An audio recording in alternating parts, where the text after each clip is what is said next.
Welcome to The Legacy Shift, the podcast for cycle breaking mothers and conscious leaders raising liberated, legacy building children. I'm your host, Patricia Abdallah, TEDx speaker, generational healing guide, and mother of four on a mission to end inherited pain and parent with power. Each week, we'll dismantle generational patterns, reclaim your truth, and anchor into a new legacy, one that begins with you. You won't find perfection here, just healing, truth-telling, and the sacred work of becoming the parent your children don't need to heal from. Let's break the cycle together. Welcome back to another episode of the Legacy Shift podcast. Today is a little bit of a reflection episode. We're going to look back at things that we've spoken about over the last several weeks, if you've been following along so far in the launch of this podcast. And we're going to touch on something that a lot of parents think about but may never voice, and that is you are not failing, you're fulfilling a new legacy. I know as parents, a lot of times we see how our children are, or, we react a certain way and automatically we feel like we're failing. If you've been following this launch series, you know that we've been peeling back all the layers of what it means to be a conscious parent, of cycle breaking. And we're not failing if we're conscious parenting, correct? Like, we are not falling apart. You're just rebuilding what was never meant to last. And I think that's a key component of something that we don't speak about a lot of us as parents. We don't have a lot of tribes to have these conversations with, or connections to have these conversations with, because typically they're taboo topics to speak about. And the purpose of this podcast is to really start speaking about these taboo topics of, hey, we are not falling apart. We are rebuilding. We're reparenting ourselves. We're being conscious parents. And we're not failing in that. We're creating a whole new legacy by doing that. And I think it's just so beautiful to remember that we are here right now as parents for a purpose. We are here creating new generations, and we're here being able to create new legacy. So far on this journey, we've seen healing and awareness. We've talked about conscious parenting and shifting patterns, and we'll continue to do that in the podcast episodes. But I want you to understand how far you've come, even in just the thought of, hey, I want to do things differently. That's already being consciously aware of change being made. If you are in the process of healing things that hurt you as a child and parenting yourself, or reparenting yourself while parenting your children, you've come so far. And there is nothing to think about in terms of failure with regards to that. It is all about, we are exactly where we need to be at this point in time, and we are continuing to heal. We're continuing to be aware, conscious, and being conscious parents to shift those patterns. So, what is the myth of failing as a parent? Right? We have this internalized pressure that we always have to get parenting right. We always have to be perfect. We always have to show up as this perfect parent so that we don't have children who have to heal from their childhood. And this can come across as, hey, do you feel guilty if your child's having a challenging day? Or do you feel shame when you lose patience or set a boundary with your children? These things happen to me all the time. Like, just recently, I lost my patience with my children, and I was having a conversation with my husband after, and I said, I just feel like, am I doing the right things? Like, can I be more, or should I be doing things differently? Or am I actually being the parent that I've always envisioned myself being? And I started going down this road of feeling shame and guilt for how I showed up in that moment. I brought myself back to the knowledge that it's presence over perfection, and it's healing the things that were left unhealed. And there is power in the rebuilding of that relationship after you have something where you lose your patience or you're setting a boundary. And I brought myself back to those moments of things that I speak about, and I'm reminding myself that yes, every single moment I am being a conscious parent. I am not perfect, and I can still make mistakes and repair, right? Repair is always possible, and that's the key to having a beautiful relationship long term with your children. right? That's the key to healing and the key to understanding that we're not here to be perfect. We're here to be present and we're here to fix our mistakes so that our children can understand that mistakes are okay and that repair is always possible.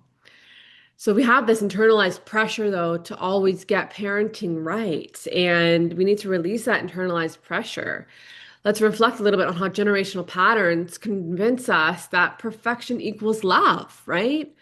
That's not true. You're not failing. You're being initiated into a new way of parenting, into a new way of leading, and a new way of loving. We're not failing. We're creating new legacy and creating new generational patterns.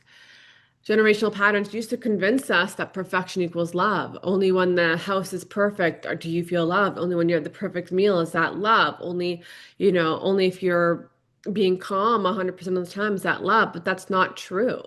There's so much power in generational pattern changes when you show up, even in those moments of animosity, even those moments of making mistakes and feeling the guilt and feeling the shame. You're still showing up and being a conscious parent. So the myth of a failing parent is just that. It's a myth. So I guess I have a question, like when did you first realize that you weren't failing? You were evolving. I first realized that I wasn't failing, I was evolving very recently. And like I've said, I've been on this parenting journey now for 10 years. So you're not going to get this right off the bat for a lot of people, and that's okay. I've been on this journey a very long time.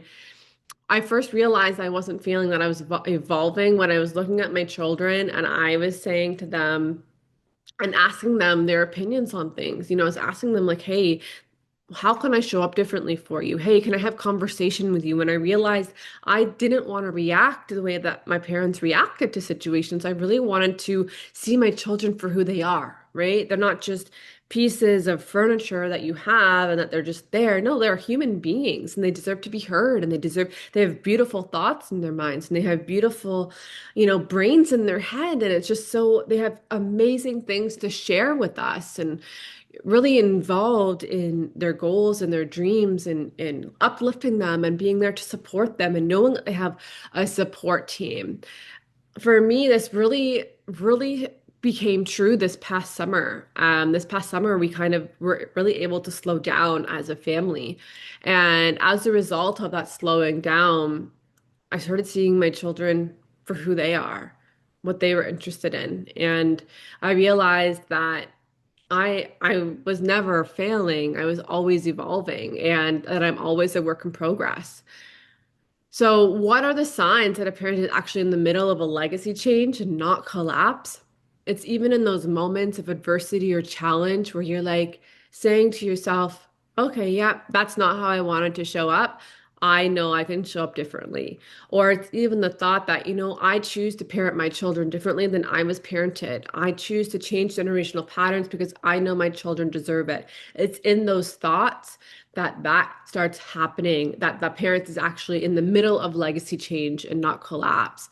It's going to be messy. It's going to be messy. This is not linear. It's going to be messy. You just have to accept that you're going to make mistakes, you're going to have challenges, but that's so beautiful on the other side when your children come to you when they're having challenged themselves or when you're able to help them understand their own emotions or provide the emotional safety for them to be able to express themselves. It's so beautiful when you're able to provide them that space because you feel comfortable and their feelings. You're not feeling scared of how they feel. You're saying, yep, I see you. Feel those feelings. Express yourself. I'm here. I'm safe. Let's let you figure this out. And I'm here to guide you. So let's talk about who you're becoming. A lot of us parent from an inherited identity. Oh, I'm the good mom. I'm the strong one. I'm the one who holds it all together. I'm looking at you because I know you've thought those things. I'm speaking to you because I know you've thought those things. I know I have, right? Oh, I'm the strong one. I can hold it all together. I haven't shared this much, but I was in a functional freeze mode for the better part of 2 years. I would say from 2022 to 2024. And I felt during that time that I still had to show up as the one who had it all together. I had to be the strong one and I had to show others outside everything was all right, even though inside I was crumbling. I was literally trying to just find every single day a way to breathe, a way to show up. But out in the outer world, I was saying, no, I'm fine. And, I'm the strong one. I'm just holding it all together for everybody else. And as a result of that 2 years in a functional freeze, so let's just backtrack for those who don't know what a functional freeze is that you're still very much in a freeze mode, but you're functioning as a normal, like you're functioning regularly in your day-to-day life. So the functional freeze comes in as your nervous system is frozen, so you're not able to really regulate yourself, but you're still functioning. So the functional freezes can last several years or a very short period of time. I'm very aware now of my nervous system. I've healed my nervous system. I'm still healing my nervous system. And so that functional freeze can come on for people, especially if you're trying to show, hey, I'm the good mom, I'm the strong one, I'm the whole one who holds it all together. Those are actually statements that a lot of moms say, but are actually impacting us negatively. So, um, so I was in this functional freeze for the better part of a couple of years, and everyone just thought, "Hey, yep, she's got it all together. It's all good." But inside, it was like, no, I really wanted people to speak to about this, who understood what I was going through, who could help me through it. Um, I did not have that, and that's okay. And I've since found people who have helped me through that, and I've healed my nervous system.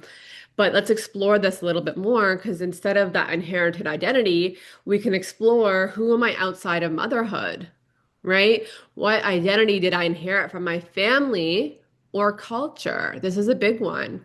We inherit so many different identities from our family or cultures. And what identity do I want to create for my children to witness? So this is parenting as the foundation of generational change. This is showing up as a parent where we are the foundation of generational change. So understanding who we are outside of motherhood, understanding the identities that we inherited and how the new identities that we want to parent from, those are the way that we can create new foundation for generational change. So our kids don't just inherit our genes, they inherit the stories that we tell ourselves. This is why it's so important to create a new foundation for that generational change so that our children, they're not thinking of ways that they have to heal or ways that they're lacking or, being in that fear or silence kind of loop. They get to come from a place of being emotionally stable and emotionally safe and being able to truly be who they are. So when we redefine who we are, we reprogram our family's story. And that's key here to creating that generational change. So at the end of the day, redefining our identity of who we're becoming allows us to be able to create the family legacy that we've always envisioned for ourselves. When I first set out at being a mom, yeah, there's so many things that are passed down to me, but I really chose and wanted to do things differently. So a big switch for me in this was when I realized my kids were saying things like I was saying them, and they were not the best way of saying things, right? So I wanted to change that. I didn't want them to have the same stories. I didn't want them to feel the same feelings I was feeling. So I really set out on that journey to start healing as a parent. And that moment when I decided to change, and I've been a parent now for 10 years, and this isn't, like I said, this isn't linear. So been a parent now for 10 years, and that old version of me still comes out every once in a while. But now that old version of me, I can stop in its tracks and say, you know what? No, I've chosen differently. I've chosen healing. I've chosen peace. I've chosen love. And and I'm not parenting that way anymore. So when I look at my kids now, I look at them and I say, I'm the one, the catalyst for change. I can be the one to reprogram the family story. I can be the one to create the new legacy. And that's so important to me because when I look at my children, I don't just look at them as, like I said, I don't look at them just as there. I look at them as inspirations to do better and be better and heal from the things that were always unhealed. So legacy sometimes can be looked at as in just money or success. Like I'm passing you this legacy down, or I'm passing you this money down, the heirlooms, et cetera, et cetera, et cetera. But legacy is now energy. We can look at legacy a bit differently. Legacy is energy, it's belief, it's emotional inheritance. So what are you passing down to your children beyond that money and success? What energy are you passing down to them? What beliefs are you passing down to them? And what emotional inheritance are you passing down to them? So if we go back for myself personally, if I go back, I was passed down energy of silence, right? I was passed down energy of silence. If there's something challenging, you silence, you're quiet right away. The beliefs of how we show up and you have to be quiet or you have to sit there like a good little girl, et cetera, et cetera. Emotional inheritance that was passed down would be like, while you cannot express your emotions, otherwise you're going to get grounded, or you can't express your own thoughts and opinions because you're going to get grounded for that. So that's the legacy that was passed down to me. And instead of passing that down to my children, I said, no, the legacy I want for energy is I want them to have beautiful energy, right? I want them to be able to feel loved and accepted and valued. I want them to have the beliefs that they are just as important as a part of our family as the adults are, right? Like we are a family, we're a community, and I want them to believe that. I want them to know that they're supported no matter what.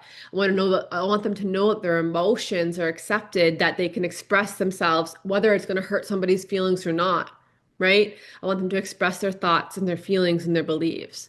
So we talked about the legacy shift era in the last episode. That's the time that we're in now. We're literally changing generational patterns. We're in a new era. We're creating a new era. So we are the first generation with the language and the awareness and the tools to heal in real time while raising our children. That's the new legacy lens that we're looking through as parents. When I free myself, I free my children. So healing yourself is parenting. It takes it out of the traditional lens of parenting is making sure your child has, the food they need, the clothes they need to wear, that they're going to bed on time, and that you're spending the time with them. But if you're healing yourself, that's also part of your parenting.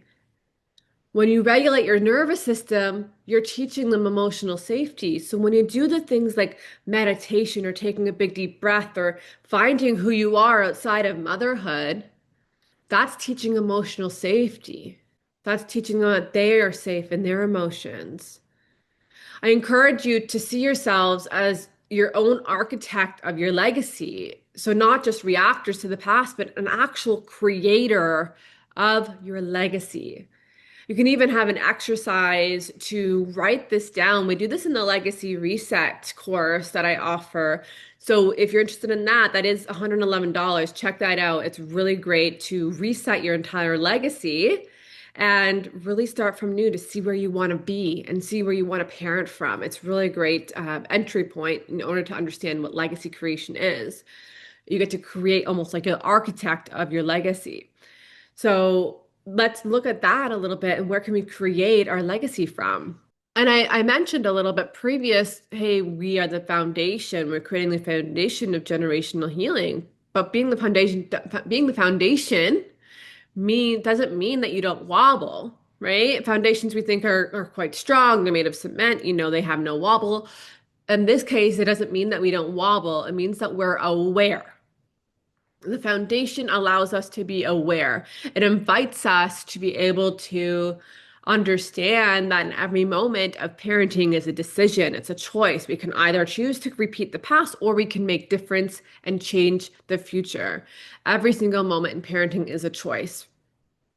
Are you going to, when your child's upset and crying, are you going to send them to time out and shame them into silence, or are you going to allow them and sit with them and figure out what's going on and allow them to feel safely express themselves? Every moment is a decision and a choice, and the foundation allows you to be aware of those choices. The question that I always ask myself in the moments where I feel like I'm failing as a parent is, what am I building right now that will outlive me? Am I building something that will outlive me? Am I doing enough right now that my great great grandchildren will say, thank God she did that because otherwise I don't know what we would be doing right now. The other thing I often ask myself is, what belief do I want my children to inherit from me? Do I want them to think that it's okay to yell all the time? No. I want them to know that it's okay to express themselves in a safe way, in a calm way. It's good to have a relaxed nervous system. I want them to understand what nervous system regulation looks like. So I often do this journaling prompt that I want to share with you. So close your eyes and picture your lineage. Behind you are generations that survived. Ahead of you are the generations that will thrive. You are the bridge. I want you to write out what that bridge looks like and the new things on that bridge that will go forward into the generations in the future. So you're not failing. You are fulfilling. You're becoming the version of yourself your lineage prayed for, the generations prayed for, everyone prayed for. We are very fortunate to be in a frame of time where we have tools and support to be able to heal ourselves, to be able to heal future generations. As conscious parents, this is important. As generational healers, this is important. And if this episode spoke to you about generational healing, I'd love for you to share this with another cycle breaker parent. I'd also love to invite you to our free WhatsApp community for free resources and to be part of a tribe who is going through the exact same generational healing patterns as you are. So if this episode reminded you of your power, share it with another parent who's in the middle of their becoming. Join our legacy circle on WhatsApp and join the conversation where we keep it alive every single week to really talk about the things that are impacting the future generation. If this episode spoke to your soul, please take a moment to subscribe, rate, and leave a review. It helps more cycle breakers like you find this movement. And if you're ready to go deeper, come join us inside the Legacy Circle, our private WhatsApp community for conscious parents and cycle breakers who are rewriting family legacies together. You'll get voice notes, behind-the-scene insights, and heart-led conversations that don't make it to the podcast. The link to join is in the show notes. Until next time, keep healing, keep leading, and keep rewriting the story for generations to come.